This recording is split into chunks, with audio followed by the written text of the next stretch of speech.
ubwo duherukanye buri hasigaye iminsi 2 ngo dusenyerwe ufashe ifoto uyu mwanya uri kubona kuri jewe ukagarurana ya yindi yo kuri 14 z'ukwa 9 mu byukuri wasanga atari jewe. Ubuzima bwarahindutse. Ntago ndya ndarara aho bwije kubera gutinya gutaha. Ntabwo ufite aho utaha? Nta hantu mfiteho kuba kandi nari narahashye. Ukarabute? No gukaraba waretse kumbaza icyo kibazo. Ndagukomerekeje. Imbaza icyo kibazo. Yangana. Naho nafungiwe, aho nafungiwe banyibiye kama mbiri.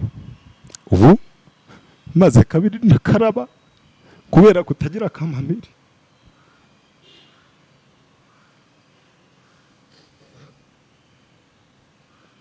Yangana. Nari umugabo urya nkiyongeza nkagira n'icyo kurenzaho, ariko ubu ntago bigishoboka. Kandi yaza kuba umudamu nasohoye mu nzu nubwo twari kuba tutarasezeranye, ndahamye yuko izi nzego natakambiye ngo urufite ububasha rungarure mu rugo rwanjye. Ndahamye yuko izi nzego zari guhaguruka simba ndi mu rugo, ariko umudamu aricaye aratekanye aririrwa akorana inama n'aba ngaba bafatanyije gukora inyandiko mpimbano. Amezi abaye 4 abaturage bari batuye mu bice byitwa Gasabo mu mujyi wa Kigali mu murenge wa Remera ahazwi nka Banyaha, ariko no mu midugudu ya Kangondo ya mbere ndetse na Kibiraro. Mu kwezi kwa 9 uyu mwaka Jaras Official TV yasuye ako gace ubwo bendaga gusenyerwa. Bamwe mu bantu twaganiriye bari bahafite imitungo harimo uyu mugabo mureba kuri screen ya Jaras Official TV yitwa Yakaremye Samuel. Ngewe nitwa Jean Paul Nkundineza. Reka duhere ku kiganiro twagiranye. Urumwe mu bantu bageze amahirwe bavugana n'umuyobozi w'umujyi wa Kigali Mese Prudence Rubingisa umubwira ko ufite ikibazo cy'inzu, wafasha abanyarwanda ukababwira feedback cyangwa se uko byaje kurangira ku kibazo cyawe bwite ugeranyije. Urumwe mu bantu bavuganye na meya mu buryo inyumva nkumve imbona nkubone. Ikibazo cyawe cyaje kugenda gute? Ikibazo cyanjye uko cyaje kugenda ntabwo nabashije kubonana nawe, nagerageje kujya kubonana nawe ntibyankundira. Namuhamagara ntabwo yagiye anyitaba, ngira nomero ye ndayitunze. Nashaka guhura nawe nkuko yari yabinyemereye yuko twahura ukaduhuza, ariko ntabwo nabashije kubonana nawe. Mu byukuri nari mfite imitungo 2 muri Kangondo ya mbere n'iya kabiri. Umutungo umwe niwo wari warabazwe, undi nubwo wari uri ahagombaga kubarwa ariko ntago wo wari ubaze, nabariwe umunsi baje gusenyaho. Wabari umunsi waje gusenya. Ikiganiro twakoze nk'iki kigo cya Jaras cyagize ubuhe mumaro, hari ibihe bibazo mbere yuko Jaras iza, cyafashije iki abaturage bahariya muri kariya gace ubwo twahaza? Mu byukuri cyafashije ibintu bikomeye cyane kuko twari twarasabye ubuvugizi ahantu henshi hatandukanye, ntago byabashije gukunda. Mbona amakosa yakosowe ku munsi wa nyuma wo kutwimura. Jaras yabigizemo uruhari rukomeye cyane. Buriya nuko bitanakunda ngo umenye buri muntu hatuye cyangwa se uboneke kuri tere aho twimukiye. Mu byukuri abantu bashimira Jaras kuko wakoze ikintu gikomeye cyane. Ikibazo gikomeye cyari gihari cyari igenagaciro. Byaje kugenda gute? Ikibazo bishyuwe byagenze gute? Ikibazo gikomeye cyari gihari hari ku kirebana n'amagenagaciro, abantu barengeje miliyoni 35 batari bafite igisubizo, ndetse n'abantu babariwe nabi. Bamwe muri abo babariwe nabi rero mu byukuri nkuko mwabakoreye ubuvugizi barashubijwe, baragarutse barabarirwa. Twabariwe muri uwo munsi bari bari kwimuraho abantu, babasubiriramo babongerera amafaranga. Nzi nk'abantu bagera muri 3. Tanga ingero 2 zifatika. Urugero rumwe natanga ni nko kwa Matilda, hari harabariwe miliyoni 26 zasubiwemo, yahawe hejuru ya miliyoni 70. Ahandi hari nko kwa muganga muri Kibiraro imbere ya Biso aho twaganiriraga. Wa mudamu wavugaga ko nibyanga azasubira muri Kongo. Wa mudamu wavugaga ko nibyanga azasubira muri Kongo ari we w'uwo muganga. Mm. Mu by'ukuri yasubiriwemo arabarirwa, ndumva yarabariwe miliyoni zigera muri 58 mu gihe yari yarabariwe 16. Twe tujya tuvuga ngo iyo dukoze ubuvugizi abo tubukoreye bigacamo no mumaro w'itangazamakuru. Muri icyo cyumweru nyuma y'inkuru ibirashemwe Barinyahe, ibirahiritswe, ikubiswe hasi, abaturage bahawe ingurane z'amazu, abandi bahawe kashi barimutse. Wowe byaje kugenda gute? Njyewe uko byaje kugenda, nari nagurishijeho inzu imwe nk'uko nabibwiye umuyobozi w'umujyi wa Kigali ubwo wampuzaga nawe, ariko mu by'ukuri iyo nzu imwe nagurishije ndabyemera yuko naribeshye, kuko ntabwo iriya nzu nari nkwiye kuyigurisha miliyoni 3 n'igice. Ni ukuvuga ngo bamwe muri twe twari dufite imyumvire iri hasi, abandi bamwe muri twe ibyo bavugaga nabo hari abo ubona yuko byari ukuri. Ukirahiye kare, yego, wari mu kihe cyiciro? Cyo bafite imyumvire iri hasi cyangwa yabavuga ko bari mu uruhande rumwe narindi mu cyiciro cyo bafite imyumvire iri hasi. Ikindi gice narindi mu ruhande rw'abantu koko bifuza amafaranga nkumva ariyo yakihuse. Uri mu bagiye kuregana n'umujyi wa Kigali cyangwa ntiwagiye? Ntago ngewe nigeze ndega. Ubwo warimo hagati? Nge narindimo hagati. Reka tukwita akazu yazi. Yego. Okay, yego komeza. Mu by'ukuri rero, ariko ikigare cyo cyabareze nari nkirimo neza. Wemera ko ari ikigare? Baburanaga amahugu? Nemera ko ari ikigare kubera yuko ntago narebye ku mutungo wanjye bwite. Ahubwo numvaga nareba no ku wundi. Amakosa yakozwe hariya cyane ku baturage ubanaraye nk'amakosa abiri? Amakosa abiri yakozwe ku baturage nuko batabanje kubumva wenda ngo bumve yuko icyo bavuga bifuza cy'amafaranga bigishwe. Niba mbyumva kubashika amafite umutungo wa miliyoni 100, nawe yakaremye ufite umutungo wa miliyoni 20 ugashaka ko mujyana muri uwo mujyi, icyo rwose ni ikosa ku muturage. Ikomereza. Ni ikosa ku muturage. Rero mu by'ukuri nge naje no kubigiramo ingorane kubera yuko ngira ngo mu kiganiro twagiranye hari aho nakubwiye yuko naguze ubutaka n'inzu buri mu ubuso bugera muri 730 na bungahe, niba atari 80 na bungahe. Mu by'ukuri ibyo bintu nakubwiye nabikubwiraga, ayo mafaranga namaze kugurisha aho ngaho ngura koko aho hantu, ariko mpandika kuri madamu bitewe nuko umudamu mfite ntago twashakanye byemewe n'amategeko, yikangaga mukeba we akansaba yuko icyo tugiye gukora ngomba kukimwandikaho. Nanjye nkabimwemerera nk'umuntu numvaga nizeye umuntu tubyaranye gatatu, tumaranye imyaka igeze mu 10, numvaga yuko nta kibazo ari uwo kwizerwa. Mbere yo kujya ku mugore muto, ufite abagore bangahe? Mfite umugore umwe ari we wuwo. Uwa kabiri uvuga? Uwa kabiri twari twasezeranye tunabana igihe kingana n'umwaka n'igice. Biza kuba ngombwa yuko tunaniranwa. Uyu mwanya isezerano riracyahari, ariko mwabyaranye umwana? Twabyaranye umwana umwe w'umukobwa. Arerwa nande? Aramurera. Okay, wakomeza. Mu by'ukuri nta kibazo na gito tugirana, ntago yigeze anteza rwaserera. Umugore mukuru ntacyo yigeze ndega, nanjye ntacyo murega. Dutandukana twabyumvikanye nubwo tutinjiye mu mategeko ngo tujye mu rukiko, kuko twari twarasezeranye byemewe n'amategeko, ariko nta kibazo na gito twigeze tugirana. Uwo nishumbushije rero, uwo nirwanyeho anyeretse ibitangaza ntigeze mbona muri iyi si. Nagiye kuragiza inkwano muri Covid 2020. Inkwano nagiye kuzivugira ijambo ejo bundi. Kuragiza inkwano mu bihe bya Covid ni gukora iki? Mu bihe bya Covid najyanye nka kwa data bukwe, ariko kuko amakwa atari yemewe, atabaye ya mihango yo gusaba. Imihango ntiyaba. Imihango yaje kuba ejo bundi 2022 ku itariki 21 z'ukwa munani. Nyuma yaho ku itariki inkwano nayitanze 2020 mu kwa kangahe? Mu kwezi kwa 12 ku itariki 29 ndumva. Mu by'ukuri inkwano natanze umudamu ampaye inyiturano. Byagenze gute? Navuye kumusaba no kumukwa. Yego. Kwezi kwa munani. Haciyeho iminsi igera muri 20 n'ingahe. Mu kwa 9 dukorana ikiganiro, ndumva hari ku itariki nka 14 niba atari 13, kuko hari kuwa 4 badusenyera kuwa 6. Ndabyibuka.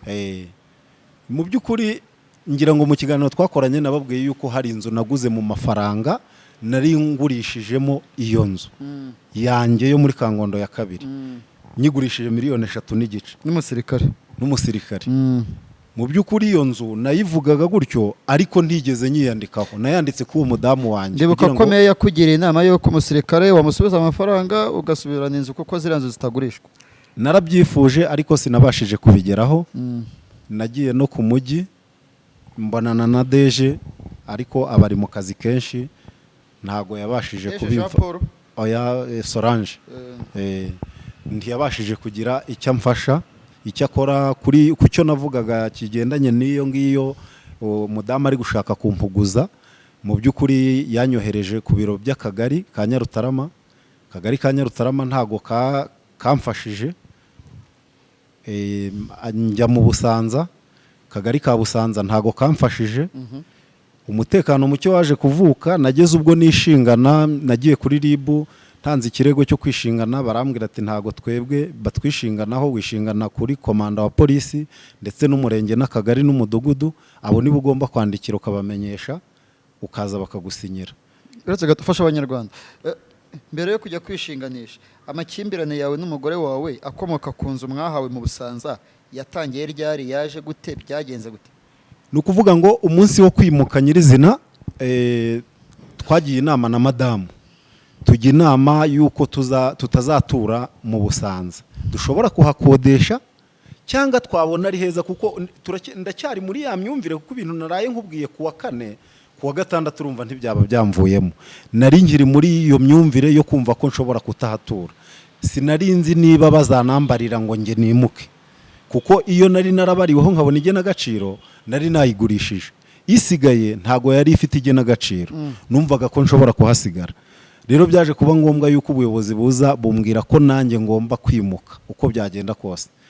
Bamaze kubimbwira mbabwira ko aho hantu hatabaze bizamwe imvururu biza kuba ngombwa ko umujyi ucekinga yantuze ya UPI basanga ko aho hantu ntabwo habazwe bohereza abagena gaciro baraza barahabara inshuro ya mbere babara miliyoni 12,440 na bingahe dusanga ntibishoboka kuko metero kare zigeze muri 670 kuvuga ngo harimo n'imiryango 4 y'amazu inzu zirimo amakaro ziri ku muhanda harimo imiryango 3 iri ku muhanda y'ubucuruzi ntago bishoboka ngo habarirwa ayo mafaranga.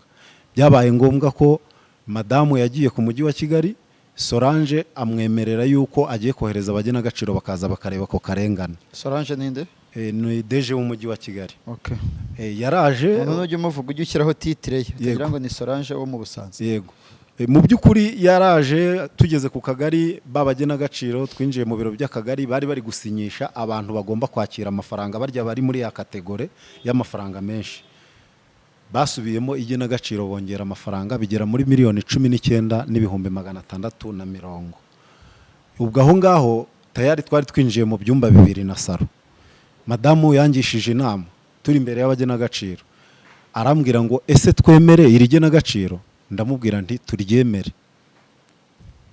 Ako kanya twarahagurutse batubwira yuko tugenda tukajya mu Busanza ko ryoherejwe muri systeme ko ryageze mu Busanza. Ariko ngewe inkuru y'umwana isubira inyuma wa munsi wo kwimuka byabaye ngombwa ko tugurisha amabati n'inzugi imbaho zari ziriho kwiyo nzu biba ngombwa ko tujya hamwe basenye biba ngombwa ko tujya inama yuko ngiye gushaka ahandi seta mbicururizaho ndetse aho handi akaba ariho dushobora kuba bibaye ngombwa kuko uwo munsi wo kwimuka nta ngurane twe dufite ahubwo batwemereye ko bagiye kuducumbikira mu nzu idafite igena gaciro tuzavamo rimaze gusohoka. Iyo bigenda neza wari gutura he? Iyo bigenda neza nari gutura aho ngaho mw'iyo nzu twari twaguze oya n'ubundi ni Kanombe mu Busanza ni Kanombe muri Busanza. Mu by'ukuri ntibyakunze naragenda kodesha madamu nawe aragenda n'abana ajya mu Busanza mu nzu y'icyumba kimwe babaye bamucumbikiyemo n'ibikoresho byose twari dufite akabari byose twarabyimukanye aragenda birundamo ku buryo utabonaga naho unyuza akaguru. Turagumya turakurikirana tuvugana n'umujyi igena gaciro rirasohoka nkuko nari maze kubivuga turajurira bemera kutwongerera ku buryo twinjiye mu byumba 2 na saro. 2 na saro nanjye naje kujya kureba iyo nzu nsanga ni inzu nziza hari mu kwa kangahe muyijyamo? hari mu kwezi kwa 11 ndumva ari hagati y'itariki ya mbere n'itariki 7. Inzu nyirebye nasanze ari inzu nziza, nyiryamyemo nabonye ari inzu nziza y'insirimu. Ariko ntago byakuyeho aho nari ndi gukorera, ndi gucururiza za nkwi. Madamu twakomeje kujya inama ku kirebana n'abanyeshuri uburyo bakwiga, noneho tubona ntago bitworoheye. Twari dufite uwo mwana mukuru yigaga privé, tumwishyurira privé kuko twari dufite aho dukura. Mu by'ukuri ntago icyo gihembwe byakunze. Twumvikanye ko umwana agomba kujya muri 9 ayijyamo n'abandi biga aho ngaho muri Karama. Mu by'ukuri tubona nta kibazo, nkajya hariya Nyabyondo aho nari nakodesheje, nkongera nkagaruka hashira icyumweru buri wa gatandatu nazaga mu rugo, ngasubirayo ku cyumweru cyangwa ku wa mbere. Rero umunsi umwe naje kumva inkuru ivuga ngo madamu ari kuvuga yuko inzu ari y'umwana tutabyarana. Birantungura cyane.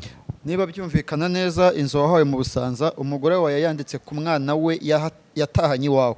Ntabwo yayimwanditseho, ahubwo niko ayita, ariko ntabwo ariko bimeze. Ntabwo byanditse? Ntabwo byanditse, ariko avuga ko ari y'umwana we utari uwawe yatahanye iwawe. Yego. Nuko mu by'ukuri iyo nzu wisanze hanze gute uretse kugira amadosiye? Byageze mu kwezi kwa 11 ku itariki 20 mu mpera zo kwa 11. Mu mpera zo kwa 11 njya mu rugo n'ubundi mvuye aho ngaho.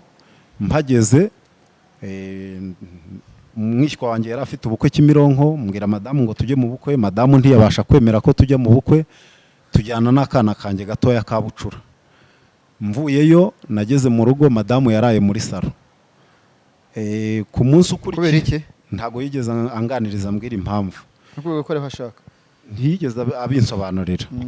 Ku munsi ukurikiyeho n'ubundi niriwe aho ngaho, madamu nimugoroba arara muri salo.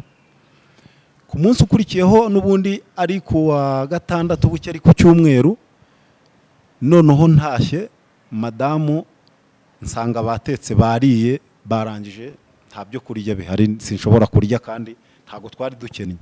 Twari dufite ibiryo leta yaduhaye mu gihe twari turi kwimuka. Umuceri wari uri mu nzu, ibishyimbo byari biri mu nzu, yewe nta nubwo twari kubura amafaranga twahaha mu ibyo kurya. Okay, baragucuze? Baranshuze. Tubivuge gutyo. Baranshuze. Birantungura. Noneho mu kuryama n'ubundi naraye mu buriri ngenyene, madamu n'ubundi arara mu ntebe muri salo. Waburaye? Naburaye. Ariko noneho ntangira kubona ko byahinduye isura.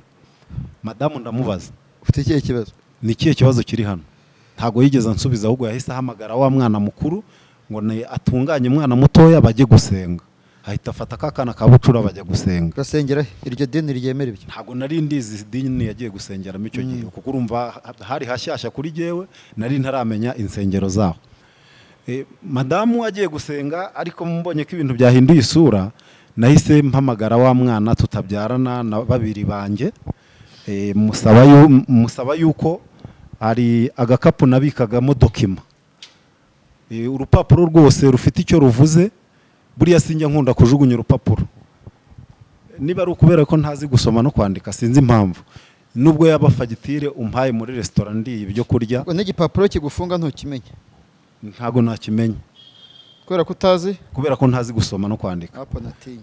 Mu by'ukuri urupapuro kubera ko buri rumwe ndubika, ariko mfite utumenyetso nkoresha burya. Okay, ihute kubera ko ikiganiro kiba kiri kuri speed. Naje kubwira umwana uwo nguwo. Wisanze hanze gute wasohowe mu nzu yawe? Uwo munsi nibyo nshaka kugeraho. Naje kubwira uwo mwana w'umukobwa, mwereka impapuro, ndamugana insomero urupapuro, unsomere nuru, mwereka impapuro zigera nko muri 6. Arangije asomamwe urupapuro ruvuga yuko yaguze inzu ya miliyoni 8.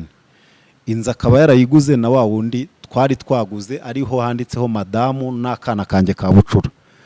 Asoma urundi rugaragaza yuko mama we n'ubundi yaguze iyo nzu 650, hatariho kakana kanjye ka bucura. Ziba impapuro 3. Ndamubwira ntihagarariraho. Hari inzu papa wawe yigeze kugurira? Umwana ati ntayo.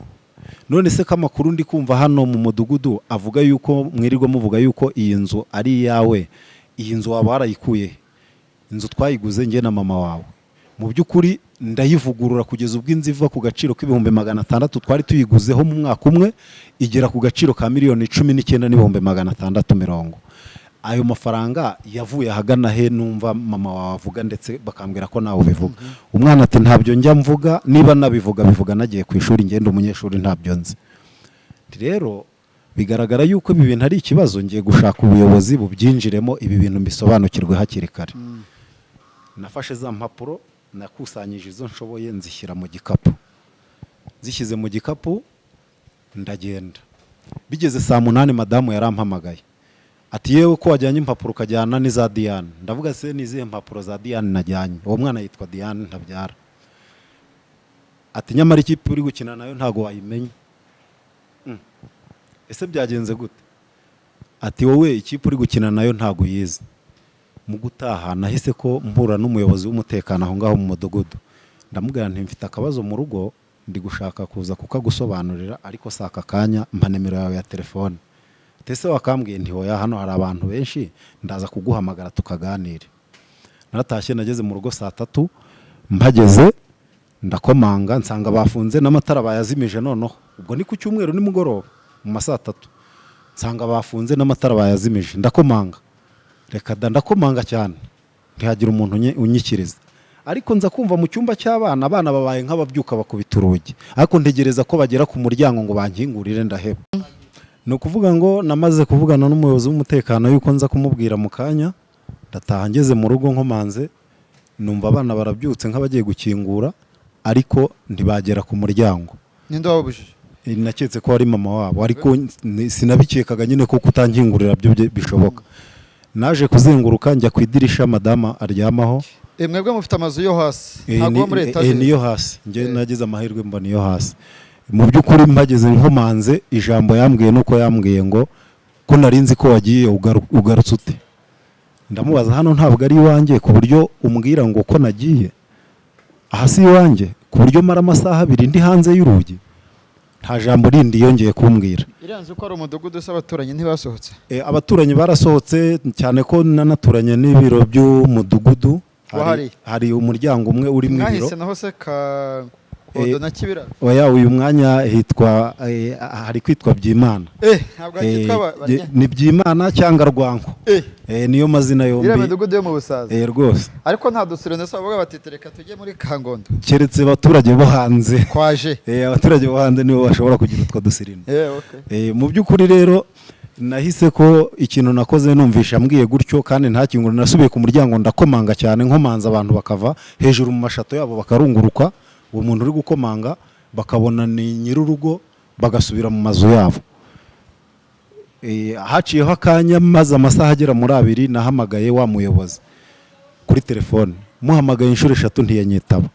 Mpamagara umuyobozi w'umudugudu nawe ntiyanyitaba. Hariya harimo ubuyobozi. Harimo abayobozi, umwe abaturuka mu mudugudu wa Kangondo ya 2, undi yaturutse ahari mu Kibiraro. Ubwo nibo n'ubundi batuyoboye. Nambere barabayobozi hari? Barabayobozi hariya. Okay. Mu by'ukuri mbahamagaye batanyitabye niyambaje nimero ya RIB headquarter 166. Ndayihamagara 166. Mpamagara headquarter ndababwira nti madamu yankingiranye mbarangiraho mperereye, maze kubabwira baravuga ati noneho reka tukubwire nimero y'umupolisi ushobora kugufasha uraho hafi. Bampa nimero y'umupolisi. Byari bibaye mu masaha 4 n'igice hafi saa 5. Bampa nimero y'umupolisi ndamuhamagaye ndamubwiye, maze kumubwira ikibazo uko kimeze anyaka nimero ya madamu aramwihamagarira. Amaze kumuhamagara nanjye narazengurutse njya ku idirisha aho turyama numve ibyo avuga. Amagambo numvishe yamubwiye yaramubwiye ngo uwo mugabo ntago tukibana, inzu twabagamo Nyarutarama yari y'umwana yaraducumbikiye. Ati none uwo mugabo yavuze ngo aranyica antereho imboga, ati kubw'iyo mpamvu ntabwo ndi bumukingurire, nasinye sinshobora gukingura. Amagambo yavuga gutyo numva. Umupolisi barangijanyije ntabwo yongeye kumpamagara. Nahise njya noneho kuri wa muyobozi w'umudugudu mbaza umuryango we, nsanga n'ubundi dutuye muri block imwe ariko we ari muri 2 hirya. Ngezeyo ubwo nahageze bibaye saa 5 n'igice. Muhamagaye yahise anyitaba ako kanya. arambwira ati telefone nari nayicaginze muri salo, navuye ku kazi yazimye, ndayatsanye caginga muri salo, sinari nayumvishe nyumvisha nonaha nsanga koko nibyo anyereka abandi bantu bamuhamagaye. Mutekereza ikibazo ko kimeze, maze kukimubwira arambwira ati noneho ikiriho ntabwo niba umudamu ari kuvuga ko uri bumwice, ntabwo twakwemera ngo ujye mu nzu, ugiye gushaka ahantu urara, ikibazo tuzakinjiramo ejo ku mugoroba mvuye ku kazi.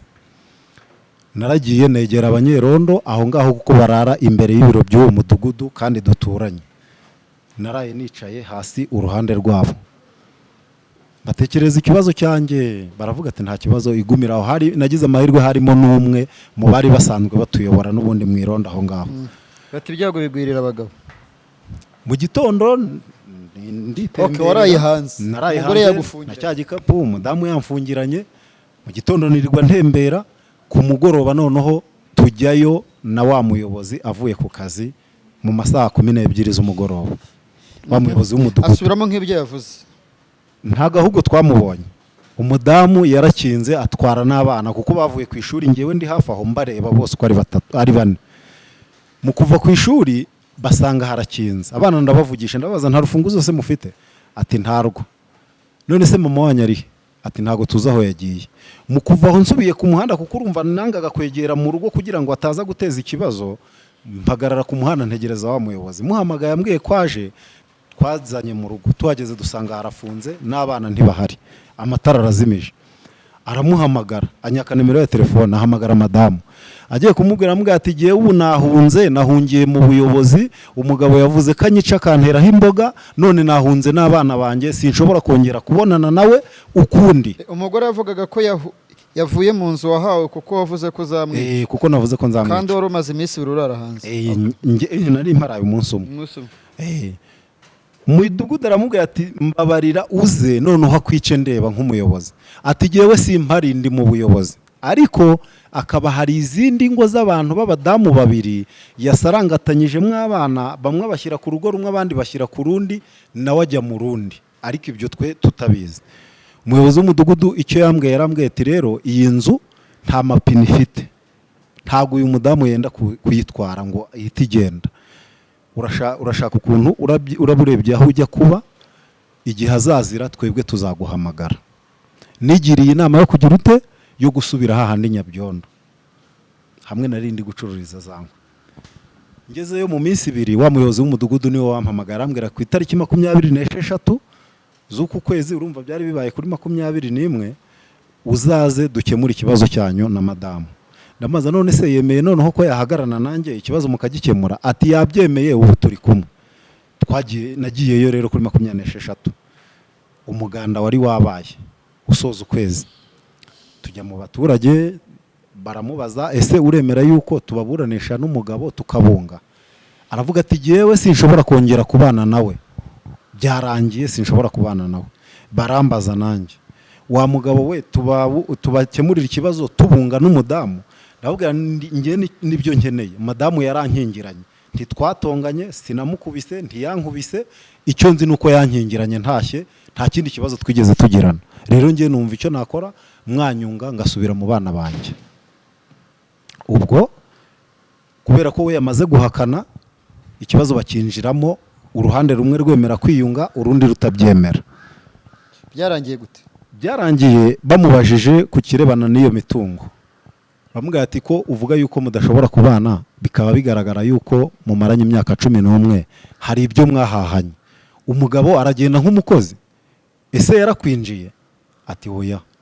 Rero ibyo mwahahanye nubwo mwashakanye mu buryo bunyuranye n'amategeko, mugomba kubigabana, umwe agafata igice undi kindi, mugatandukana niba mudashaka kubana ubwo ubihakanye. Umudamu aravuga ati ikintu ntemera, iyi nzu yo turimo ntabwo ari iyacu, ni iy'umwana wanjye. Icyo akora ikintu dusangiye ni amafaranga twaguze inzu yo ku Rukarabiro, aho kuwitwa Muhineza, bakunda kwita veterineri kuko no mu veterineri n'ubundi. Babirangije gute? Icyo bakoze bamubajije ko yemera yuko iyo nzu tuyisangiye, arabihakana. Mu kubihakana yemera ayo mafaranga, ariko ayo mafaranga nayo yemeraga ko dusangiye, nayo ntabwo ayo mafaranga yagaragaraga. Hano hari inyandiko y'ubugure. Utarajya kuri dosiye, turabona ufite dosiye nk'iza Rukeba. Rukeba uramuzi se? Rukeba njya mwumva mu Ni mateka. umusaza waburanaga imanza z'amahugu. Yego. Izi dosiye wazisobanura gute mu byiciro imbere ya Jaras mu nyungu rusange? Mu by'ukuri izi dosiye harimo mbere ku za RIB ufite dokima 3 za RIB. Dokime 3 za RIB nizo narezemo abantu bakoze inyandiko muri 3 natahuye muzo nari nabashije gukura mu rugo.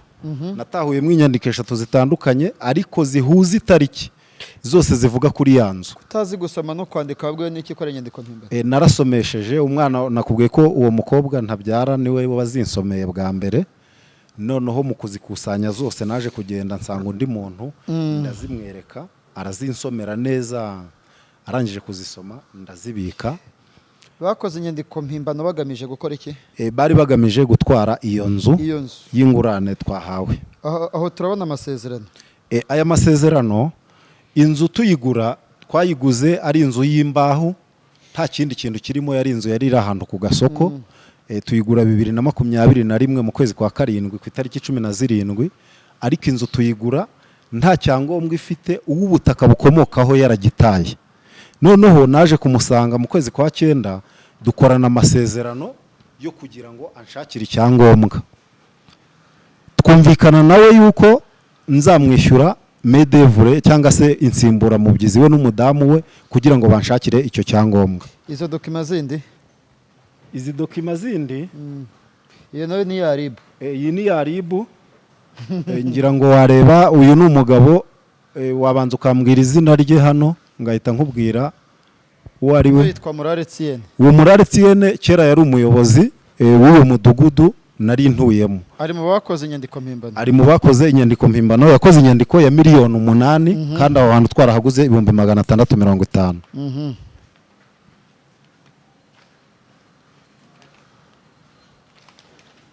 Iyi nyandiko iriho umudamu wawe Mukahakizimana Veronica. Mukahakizimana Veronica niwe tubana, niwe wakoresheje iyo nyandiko mpimbano. Kwihangana gato nkakurebera indi ni nyinshi cyane.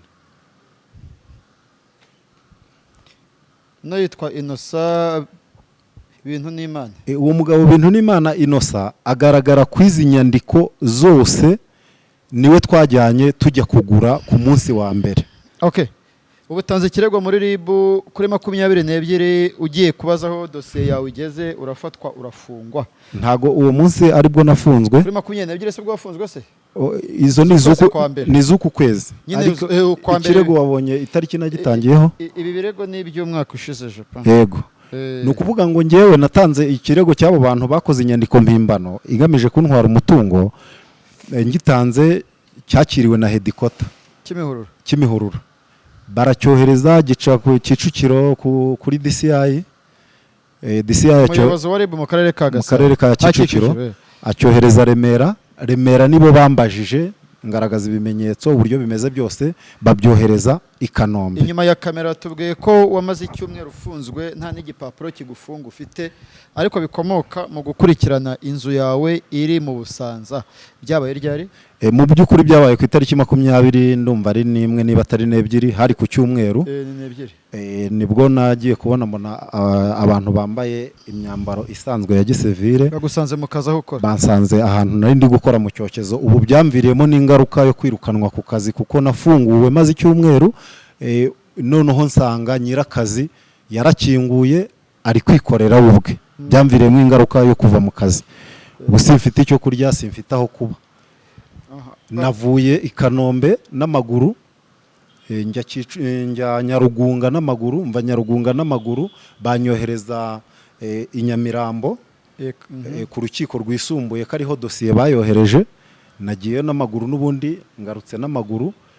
Mu by'ukuri rero aka karengane ko kuba ntangiye kujya mfungwa kubera ko ndi gukurikirana ikibazo cy'abagize uruhare mu gushaka. Wagiye ku rukiko rwisumbuye rwa Nyarugenge gukora iki? Nari ngiyeyo kuko izi nyandiko mpimbano bakoze naziregeye RIB mu kuyiregera ikirego kiregera ubushinjacyaha. Ubushinjacyaha bwa Nyarugunga nabwo ngo sinzi ububasha uburyo bugenda bunyurana, nabwo bwacyohereje mu bushinjacyaha bwa Nyarugenge. Ukiraho nuko ibyaha by'inyandiko mpimbano biburanishwa n'urukiko rwisumbuye, kandi nta rukiko rwisumbuye rwa Kicukiro rubaho, niyo mpamvu ruba Kicukiro mu ifasi ya Nyarugenge. Yego, ntago nari mbisobanukiwe. Mu by'ukuri rero nkaba nje hano kuri kamera mfite icyifuzo, cyangwa se niba naba nihuse hari ikintu bashaka kumbaza, za Jaras official. Ndayizi yatuvuganiye inshuro nyinshi, kandi byagize umusaruro. Ni nacyo cyatumye ndahungabanywa nkabarirwa ku munsi wo kwimurwa, kandi iyo bashaka bari kuntwara uko biboneye bakajya kumpa inzu bashaka. Ariko mu by'ukuri icyifuzo ufite ni ikihe? Urasaba ko ikibazo cyawe gikemurwa nande? Urifuza iki? Mu by'ukuri hari ibaruwa nanditse yo kwishinganisha. Aba bantu tuburana bakoze izi nyandiko mpimbano ni abantu bakomeye cyane, bafite ubushobozi batandukanye nanjye. Umwe muri bo ninde? Umwe muri bo ni Bintu n'Imana Innocent. Uwo arakomeye cyane. Arakomeye. Kuko ni umugabo wanze ingurane y'inzu ajya kugura aho ngaho Nyabyondo, ni nawe wari wanjyanyeyo. Bintu n'Imana ufite akamodoka gashaje? Afite imodoka itukura ya Benz igashaje. Ntago nzi niba ishaje, mbona ari imodoka. Ndamuzi, afite imodoka imeze nk'iya Mutabazi. Yego. Uwo mugabo ni umugabo ukomeye. Murare Tiene ni umugabo ukomeye, yayoboye uriya mudugudu igihe kirenze imyaka 10. Nawe ni umuntu ukomeye ufite n'imiryango ikomeye. Rero mu by'ukuri ese umuntu arakomera akabanyabyondo cyangwa uri gutebye? Ntabwo, ariko nta nubwo waba woroheje ngo wange iriya nzu ujye kugura indi Nyabyondo. Ntabwo waba woroheje, ugiye kugura indi bagusenyeye uwo munsi ukagenda ugahita ugura indi nzu. Urumva ni umuntu ukomeye. Mu by'ukuri aba bantu kubera ubukomere bwabo bari kunyoherezaho intumwa yuko ngewe nshobora gupfa mbere yuko uru rubanza mbaregamo ruba. Uramutse upfuye waba uzize iki? Ndamutse mfuye naba nzize umutungo wanjye, kandi nzize aba bantu ndega. Ibintu byakubayeho wakuyemo irihe somo?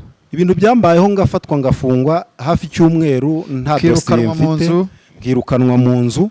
Uyu Bintu n'Imana yabigizemo uruhare impande zose, kuko mu by'ukuri nk'uyu nguyu wagomba kunshakira icyangombwa, aya masezerano urasanga ari we wayakoze. Mfite amasezerano y'ibintu nagiye ngura nacuruzaga agera mu 10 yakozwe na Bintu n'Imana, kuko namwizeraga nk'inshuti yanjye kandi ntazi kwandika. Utazi gusoma no kwandika. Wasobanura gute urushako niba ari rwiza cyangwa rubi? Urushako nyine ruriho muri iki gihe ni amanegeka.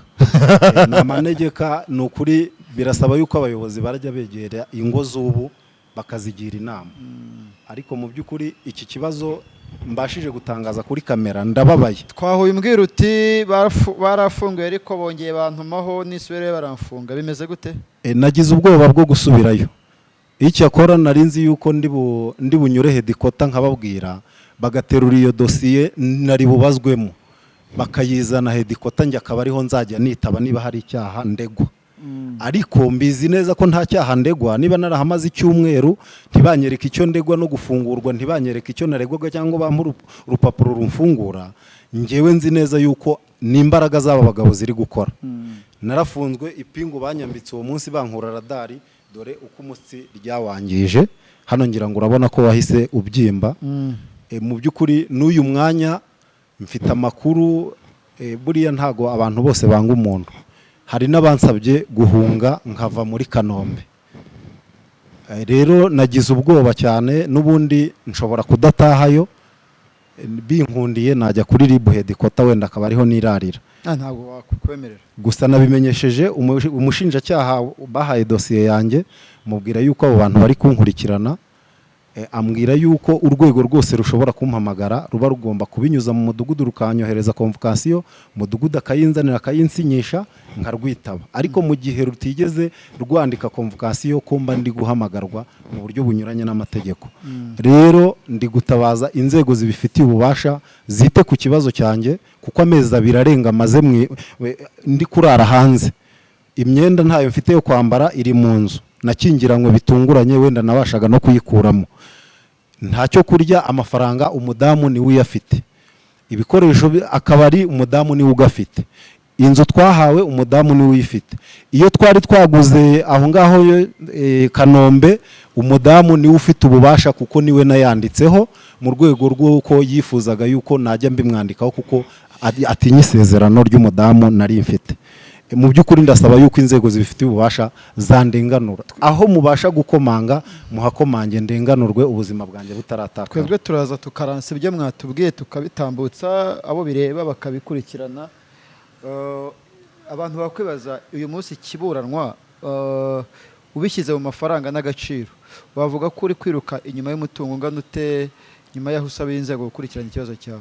Uri hagati ya miliyoni 27,300 na miliyoni 30. Na miliyoni 30. Yego. Ngo uzibonye cyangwa se mukagira uko mwiyunga wakongera ukagarura ubuzima. Rwose urabona yuko ubwo duherukanye buri hasigaye iminsi 2 ngo dusenyerwe, ufashe ifoto uyu mwanya uri kubona kuri jewe ukagarurana ya yindi yo kuri 14 z'ukwa 9, mu by'ukuri wasanga atari jewe. Ubuzima bwarahindutse. Ntago ndya, ndarara aho bwije kubera gutinya gutaha. Ntabwo ufite aho utaha? Nta hantu mfiteho kuba kandi nari narahashye. Ukaraba ute?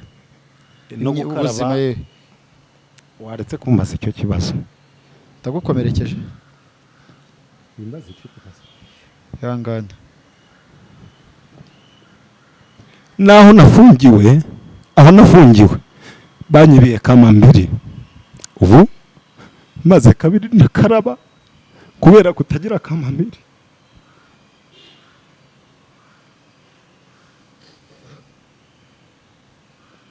Yangana. Nari umugabo urya nkiyongeza nkagira n'icyo kurenzaho, ariko ubu ntago bigishoboka. Kandi yaza kuba umudamu nasohoye mu nzu nubwo twari kuba tutarasezeranye, ndahamye yuko izi nzego natakambiye ngo urufite ububasha rungarure mu rugo rwanjye, ndahamye yuko izi nzego zari guhaguruka simba ndi mu rugo. Ariko umudamu aricaye aratekanye, aririrwa akorana inama n'aba ngaba bafatanyije gukora inyandiko mpimbano haba ku matelefone ndetse no mu rugo iwanjye. Ese umudamu ugira nimero ye? Urayizi? Ntago nayibuka. Ntago yibuka. Twari tugiye kumuvugisha. Wihangane, ibyago bigwirira abagabo. Ntabwo natwe turi abantu tugira amarangamutima, ntabwo byoroshye kubona umuntu w'umugabo arira. Usibye kubivuga abo bireba bakemura iki kibazo. Ese bitagoranye umva ikibazo cyawe cyakemurwa n'uruhe rwego? Bitagoranye kugira ngo tumenye naho twakomanga bibaye ngombwa. Mu by'ukuri numva inzego za leta y'u Rwanda uko zubatse nta n'urwego rudafite ububasha uhereye ku mudugudu bwo gukemura iki kibazo. Ariko iki kibazo nkibonamo uburyo bubiri. Hari kuba narindi mu bantu batashatse kujya koko mu Busanza ku ikubitiro rya mbere. Icyo nacyo nkigiraho ikibazo kubera yuko umuyobozi w'akagari yarakinjuriye umunsi nari ngiyeyo kumwereka iyi raporo umudugudu wampaye mu muganda. Yarambwiye ngo twebwe hano Kicukiro turafunga, ngo ibyawe nabashikama amakuru yanyu ndayazi. Mu by'ukuri sinigeze ndega, inzu narazemeye sinigeze ndega, ariko Kanombe Karama gitifu wa Karama yarambwiye ngo hano twebwe turafunga, kandi koko ibyo yambwiye icyo gihe kuri 28 uyu munsi ndimo kubibona natangiye gufungwa. Uruhande rumwe ndabona murika yuko ntagiye ku ikubitiro rya mbere, urundi ruhande nkarubona kuri izi mpapuro aba bagabo bakoze zigamije kuntwara umutungo wanjye. Niyo mpamvu inzego zikwiye kubyitegereza neza, kuko no mu ntwaro uwo mudamu wanjye akoresha iyayishyiramo yo kuvuga ngo ndi inshuti yabashikama. Twavuga ko waba uzira ko uri mu cyiciro cy'ababanje kwanga ingurane? Icyo nacyo kigira uruhari mu ijwi ryanjye mu kutagira aho rigeraho ngaho muri Karama. Reka twizere ko uzabona ubutabera. Twebwe icyo twakwizeza abantu nuko nitugira amahirwe tugakomeza kubona amakuru kuri iyi case, nubwo utaba watumiwe tuzajya tubivugaho ko twamenye amakuru kugeza igihe ikibazo cyawe kizakemurwa. Uwagushimira hari ikibazo? Gusa cyane umutekano wanjye wenda ibintu u Rwanda rufite umutekano, nuvaho ukagira ikibazo ibivuze tuzabigarura tugaragaze ko ari watabaje yenda ukabura gikurikirana, ariko ndatekereza ko u Rwanda nzi nyuma y'imyaka 29 ntabwo umunyarwanda yagakwiye kuba mbere na mbere abakuriye polisi na RIB nibarebe ku kibazo cyanjye cy'aba bantu ndega, kuko nibo bari gutuma mfungwa. Ibyo ndabihamya ndashidikanya. Ariko uyu munsi ikirego kiri mu bushinjacyaha cyahageze. Ubushinjacyaha ibyabwo bifata iminsi, ariko ubugenzacyaha bwo uwo mwanya bushobora kuza kugutora bakumire kumfunga dosiye yanjye itaburanwa, kuko mu by'ukuri ntaratangira kuregera ibingibi nta muntu wigeze amfata ngo amfungire ubusa gutyo.